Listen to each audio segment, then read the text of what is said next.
বন্ধুরা, তোমরা সবাই কেমন আছো? আশা করি তোমরা সবাই ভালোই আছো। তো এর আগে সামের আমরা অনেক ফর্মুলায় আমরা শিখে গিয়েছি। তো আজকের আমরা সাম স্কোয়ার ফর্মুলা সম্পর্কে আমরা আলোচনা করব, আর সামের কিছু আরও যে ফর্মুলা আছে সেগুলো নিয়ে আমরা আলোচনা করব। Sum X two M Y two, sum X two P Y two, sum X M Y two, এই দুটো ফর্মুলা নিয়ে আমরা, এই চারটে ফর্মুলা নিয়ে আমরা আলোচনা করব। তো দেখো, সাম স্কোয়ার ফর্মুলা কিভাবে কাজ করে সেটা আবার দেখো।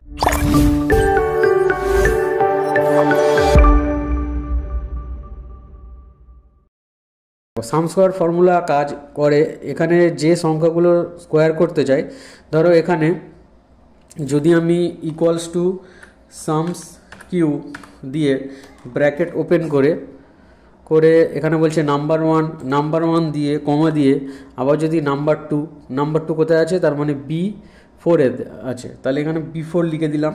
B4 লিখে ব্র্যাকেট ক্লোজ করে এন্টার মারলে আমার কাছে যে অ্যান্সারটা দেখায় সেটা কি অ্যান্সার দেখালো, এখানে 9-এর সাথে 9 গুণ হয়ে গেল, মানে 9 81, 7 7 49, তাহলে 81 এবং 49 যোগ করে আমাকে দেখিয়ে দিল। তাহলে আমাকে আলাদাভাবে গুণ করে লিখে আবার স্কোয়ার করে আবার যোগ করার থেকে আমার টাইমটা অনেকটা বাঁচলো। তাহলে এটা আমি একটু বিশ্লেষণ করে দেখিয়ে দিই।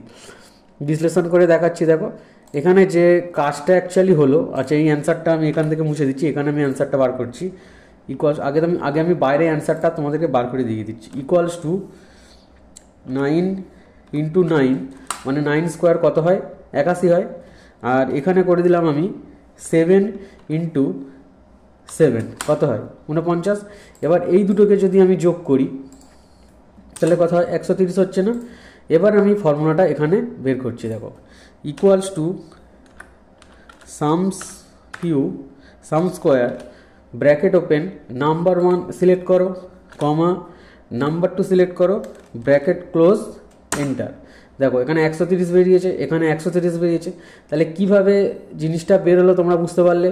প্রথমে 9 স্কোয়ার হলো, তারপরে 7 স্কোয়ার হয়ে দুটো এখানে যোগ হয়ে গেল, সাম স্কোয়ার হয়ে গেল, দুটো স্কোয়ার হয়ে দুটো যোগ হয়ে গেল। ঠিক আছে, ঠিক একই রকমভাবে এটা দুটো সংখ্যা আছে, দুটোতে আমরা এমনি তাড়াতাড়ি করতে পারবো, কিন্তু যখন আমাদের একাধিক সংখ্যা থাকবে তখন কিন্তু করতে আমাদের অনেক দেরি হবে। তো সেক্ষেত্রে আমরা কি করব, এখান থেকে গিয়ে আবার লেখো sum square sums Q bracket open, number one comma number two comma number three, bracket close, enter. কত বের হলো? 45। তাহলে এখানে আমাদের এইটাই বেরিয়ে গেল। তো এবার আমরা দেখি, ইকুয়ালস টু 5 গুণ 5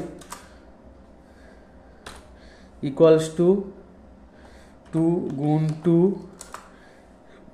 ইকুয়ালস টু 4 গুণ 4।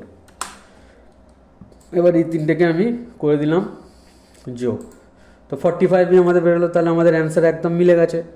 ঠিক একই রকমভাবে আমরা এটাকেও করে দেখে নিই। Equals to Shams Q bracket open sum square bracket open, number one মানে এইটা, comma number two comma number three comma number four, মানে D6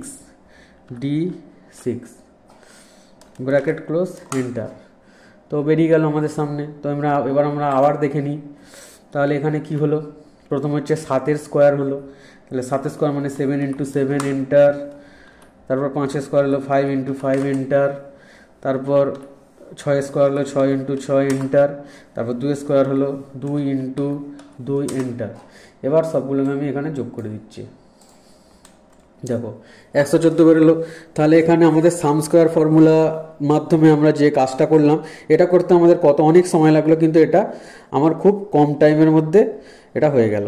ঠিক আছে, তো সাম স্কোয়ার ফর্মুলাটা ঠিক এই রকমভাবে কাজ করে।